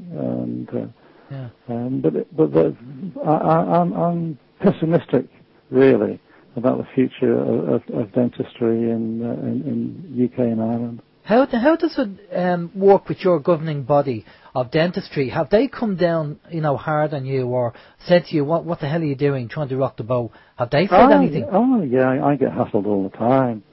I've had 2 major cases against me. I've got another one brewing in the pipeline now. Yeah, people have rocked the boat. I mean, I've been very active in the amalgam front. I've been there's a world treaty now banning mercury products from the world. And I went and looked at the United Nations Environmental Programme started it, and I've been to their meetings, and I got them to include mercury with it. I'm part of a group called the World Alliance for Mercury-Free Dentistry, which is like lawyers, doctors, and other interested people, scientists.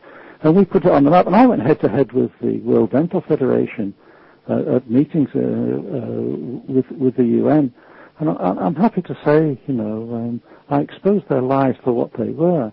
And of course, if you do that sort of thing, you don't make friends.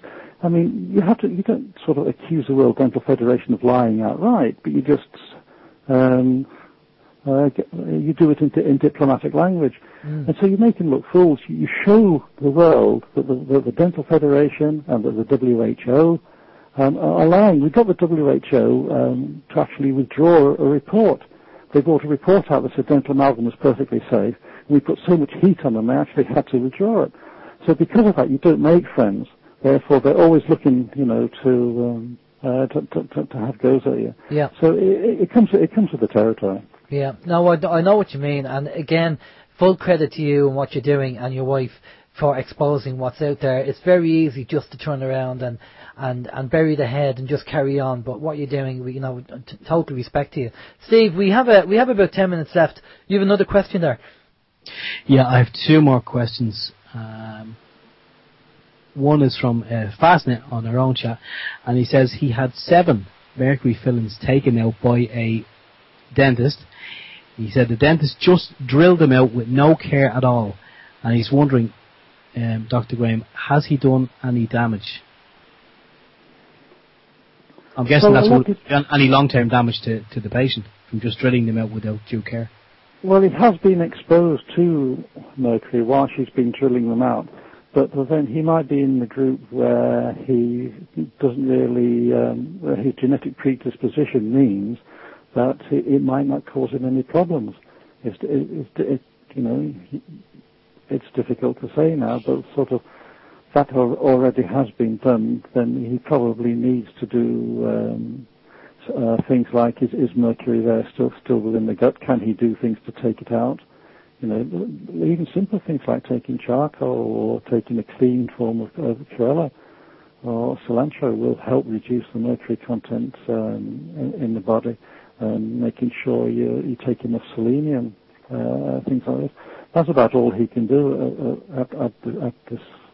at this point, without getting into drastic measures. There are various drugs you can take, but I don't like using the drugs to take mercury out because they can have very severe side effects. So it just depends on. He just has to sort of keep a careful eye on himself and think, has anything changed since all this started that might be attributable to mercury? Yeah, like has he grown a second head or something like that, I suppose. Side effects. Well, one more. Yeah. Okay, this is going to be the last question now, I think, is it? Well, yeah, near enough, yeah. Okay. Yeah, this is another question from Ovaltine on the Scottish chat. Thanks again. It's oral hygiene. Ovaltine has heard that swilling the mouth with coconut oil and water solution for about 20 minutes, it's supposed to get rid of toxins. They're just looking for an opinion on that. They say the oil is supposed to suck toxins out, and wondered if this practice was any good. Now, before you answer, Dr. Graeme, I don't know if you've heard about this, but I heard about it there a couple of months back, where someone said that the ketone, I think there's something about the ketones in coconut oil, raw coconut oil, it's supposed to be very beneficial, and if you hold it in your mouth for 20 minutes, whatever properties it has, it is supposed to suck toxins and if there are any metals in your system, it's supposed to draw them like a sponge, and then after 20 minutes you just spit this oil out and you rinse your mouth. I don't know if you've any experience in that, or if you've heard of it yourself. Yeah, well, I mean, the technique is called oil pulling, and you don't have to, it's not just coconut oil. People use sesame oil, olive oil, all sorts of different oils for this. Coconut oil is one because it's known to have antibacterial properties. But this thing, keeping it in your mouth for 20 minutes, I mean, you can try and keep that in your mouth for 20 minutes. You'll be salivating like you after about 30 seconds. Yeah. All you can do is you put it in and then you swill it through and down. I have had people, I've done it myself. It does make the mouth feel fresher because of the reducing toxins. Well, I'm not sure whether it would actually pull anything out. I've never read any science to it. But I've had people who've had gum disease who've then done oil pulling with coconut oil, and others have done it with sesame oil, and it has improved their gum condition considerably. So yes, I'd say the idea of oil pulling is good, but anyone who says he puts it in his mouth, I just can't say anyone who can do it for 20 minutes, because after about 30 seconds you're salivating and wanting to spit in the sink, personally. So you might be able to hold it in for a minute or two, but more than that I can't see. But generally, yeah, oil pulling, good idea. Okay. Actually, when the question was posed, the poster did put in the thing oil pulling, and I actually asked them could they rephrase it because I didn't understand the question, and you've actually said it there now, so it is clear. And I do apologise to Ovaltine. Yeah, he or she obviously knows exactly what they're talking about. So oil pulling, I'm going to have to look into that myself now. But yeah, I think 20 minutes. I can see where you're saying about the salivating. That would be a bit of an issue. All right. Yeah, just another question, and if I don't ask this, I'll regret it later, because this is something I heard, Dr. Graeme, from my childhood. My mother used to say it, and it was one of these kind of old wives' tales, and I never really took any notice or any heed to it. But have you ever heard of people cleaning their teeth with soot from the fire? Yes. Does it work? Well, it is an abrasive, and of course it makes the teeth look whiter because it stains the gums darker. You know, so that's one of the things that. In fact, you used to get cosmetic toothpaste in the old days had a dye that dyed your gums red, so your teeth look whiter. It's the same sort of idea, but the stuff that you get in soot could be extremely carcinogenic anyway from burning coal. So I definitely wouldn't recommend it. But yes, I have heard of it, and I've had people who said over the years have done it. But I can see no, I definitely wouldn't recommend it. Wow. So it is genuine. No, I do remember my mother used to tell me about that years ago, that when people were so poor, they couldn't afford toothpaste, that's what they used to do. But yeah, okay, well, it's carcinogenic, so I'm not going to be trying that anytime soon.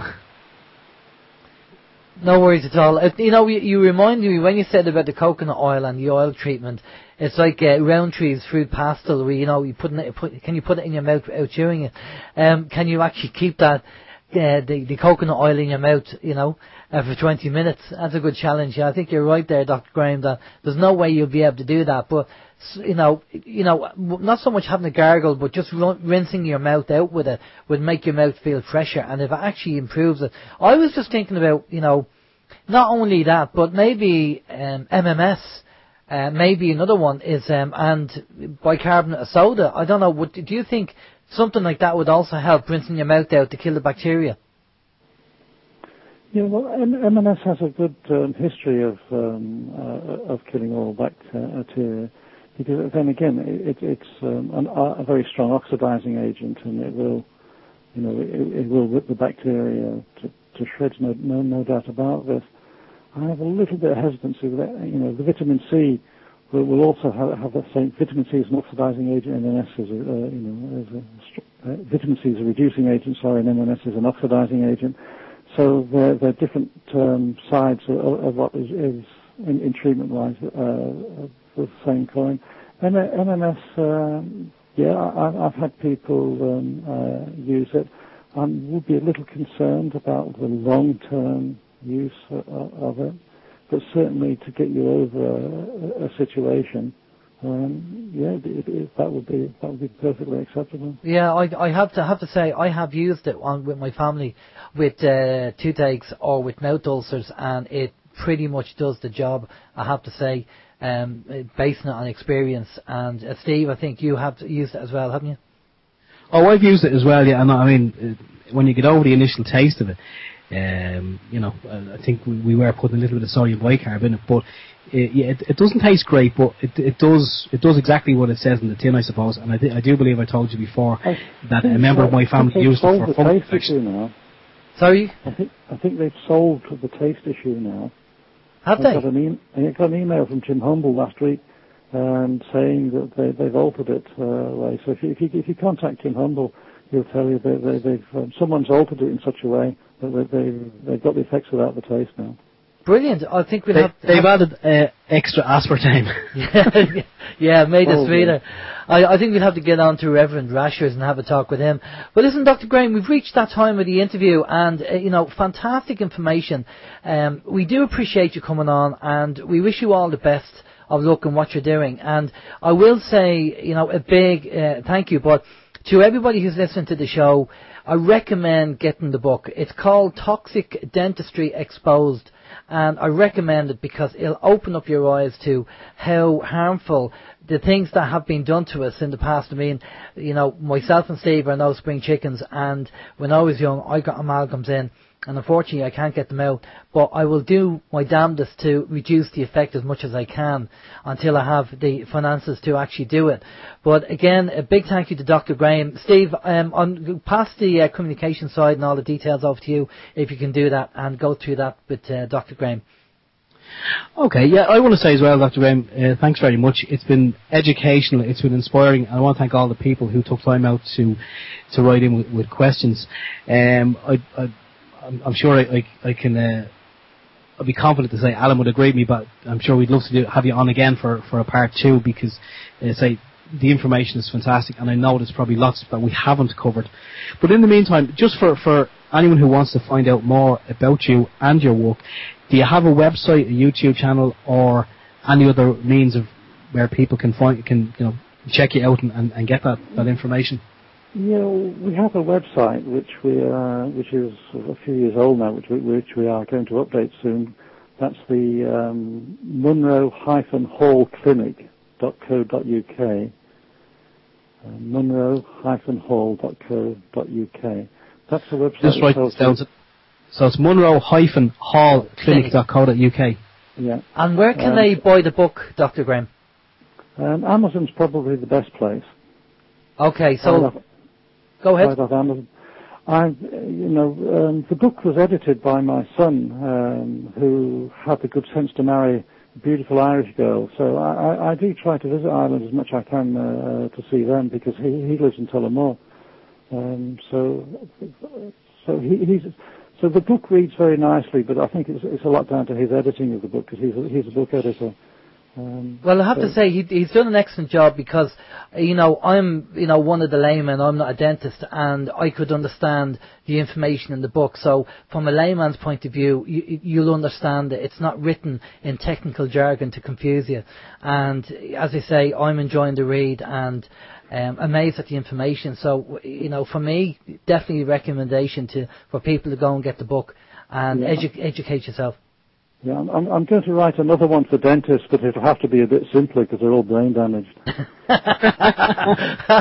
Well, we won't comment on that. Okay, Dr. Graeme, just stay with us there. Again, a big thank you for coming on the show. Just stay with us there. We're going to go off to a musical break. We'll be back after this shortly. There you go. That's Justin Hayward and Forever Autumn. A really, really good song. A big thank you to Dr. Graeme Munro for coming on the show and talking about exposing dentistry and the things that are going on. I think that's the first time we've had doctors on the show, but that's the first time we've actually had a qualified dentist coming on exposing what's going on in the area of dentistry. So quite impressive there, Steve, yeah?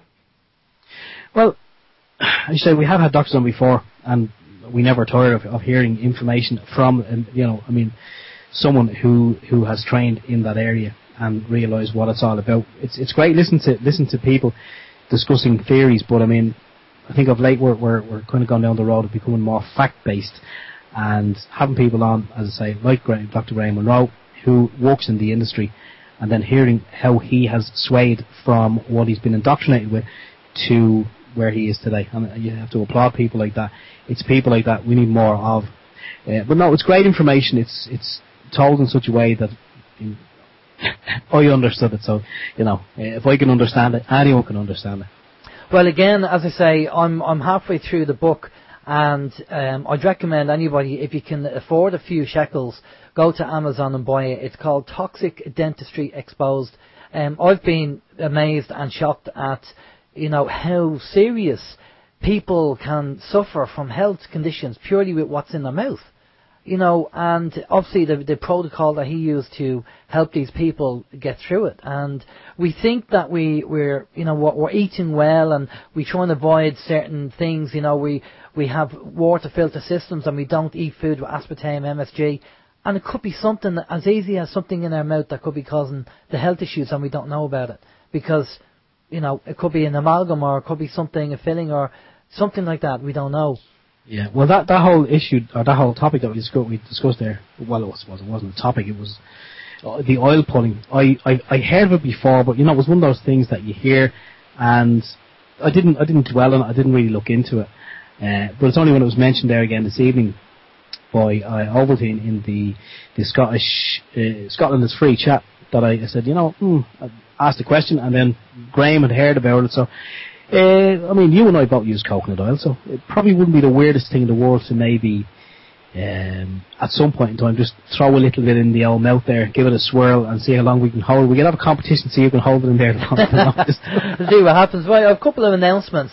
Just to let you know that the Alchemy event is in April 2014, and it's advertised on OYM. If you go to OYM and click on events at the top on the menu bar, you'll find the Alchemy information. Loads of excellent guests coming on. Tony Zed is sorting it out. He's one of the main people sorting it out. And so if you have a look, you can have a list of all the guests. Look at all the guests that are actually going to be in the show. It's over in the UK, and all the details are on there. So don't forget that. Next week's guest on OAM is Ian Crane. Now, Ian has been involved recently with a lot of the anti-fracking movement over in the UK. So we've asked Ian to come on to talk about fracking. What is it? Now, the last time, about 2 or 3 years ago, myself and Steve asked somebody from the Irish anti-fracking group to come on the show. And they said, you think chemtrails are done by the government and are dangerous and are not from aircraft, so that makes you conspiracy theorists. And then that was the end of that. They didn't want to come on. So unfortunately, we've had to go to somebody in the UK to come on, because somebody from the anti-fracking group over here in Ireland just thinks that me and Steve and all of us who think that chemtrails are conspiratorial and theorist, and that it's not true. That's kind of what we've been labelled. So unfortunately, that's why we've had to go over to the UK. So Ian's going to be on next week, and very quickly, happy Independence Day to everybody. It's going to be the 21st of Jan coming up next week. And also, I believe Ben Gilroy's case is going to be on the 21st of Jan. So good luck to Ben in his case. I'm sure he'll do a Storm and Norman when he's in court over the whole kind of trespass issue there. because I remember that the case was actually on the same day as the Independence Day, 24th. Now, obviously myself and Steve, for logistical reasons, won't be able to get down there, but for anybody who's gone down, good luck, have a great day, and I hope you have a bit of fun. Yeah, well, I mean, we were there. I know I couldn't make it last year, but we were there the previous year, and it was cold. It was a cold day. It was nice to be there just to absorb the spirit of the day, especially when you knew exactly what it meant. But I was in the city centre about 2 weeks ago, and I did see lots of posters, A4 posters up on lampposts advertising the event. So people in the city centre are being, well, they know about it anyway, so hopefully there will be a good turnout. If I can just go back to brushing your teeth with soot, I'd like to say a big hello to my father, who just texted me. He's listening in. No, I don't brush my teeth with soot. It was just a question. That's all. Yeah, I don't. I wouldn't recommend going out and brushing your teeth with soot. Just to whiten them up and make your gums a bit darker, use a normal product, because soot, like anything that's burnt, is carcinogenic and cancer causing, so we don't recommend that, and we obviously don't want people to do that. Oh. The things people do though for beauty, there is a TV program there talking about accidents that happened under the knife because of beauty, and just God made you the way you are. Don't go changing anything, trust me, for beauty and vanity. Because there's a song in there. There is a song in there, because it'll just backfire, But again, just to reiterate what we said earlier on, good luck to Vin, and have a good break, and have a bit of fun with the family and take it easy. And thanks to the people who are on the Scotland is Free website, who are rebroadcasting OYM on the site. Thanks for doing that. Much appreciated. And we are broadcasting on our own stream and UWS as well. And the podcast will be probably available in the next half hour after the show is finished. So you'll be able to grab that, bring it down to your dentist, and let him listen to it and see what he says. But there you go. So that's the final thing on the list, I think. Final frontier. The final frontier thing on the list. Quick question in there from Crown. Copyright. Is Ian going to be on for the full show, or is he just going to do 20 minutes? Well, I don't know. Ian normally just comes on for probably half an hour to an hour, and if that's the case, then we have the pre-record from Barry Trower, which we did last night, that we'll stick that on, because that's good information. Barry goes more into detail about it. Is. I think that information should be heard sooner rather than later. Yeah, okay. Well, we don't know how long Ian's going to be on. I know Ian does a kind of cameo appearance when he comes on the radio. He doesn't stay on for long. So if we can get an hour out of him, and then we'll do the Barry report, the Barry pre-record, then that would be cool enough for next week. We take it from there. But we're running out of time, so from myself, Alan James, take it easy, have a safe week, enjoy your Independence Day, let everybody know about it, and we'll be talking to you next week. Again, big thank you for people who donated to the Sound Broadcaster software. It is fantastic, and it's lovely, and I'm enjoying playing around with it. So thank you again. It's a big help to OYM. Take care. Bye bye. And I'm so jealous I'm not there playing with it. Hopefully we'll be back in Studio 1 next week. Okay, yeah, for myself, Stephen George, I want to wish you all a fantastic week. Again, 24th of Jan, it's the turning of the Sovereign Seal. It's the turning of the Sovereign Seal shares its the day with my sister's birthday as well. So I say a big happy advanced birthday to my sister as well. Enjoy your Independence Day. For myself, Stephen George, good night. Bye bye.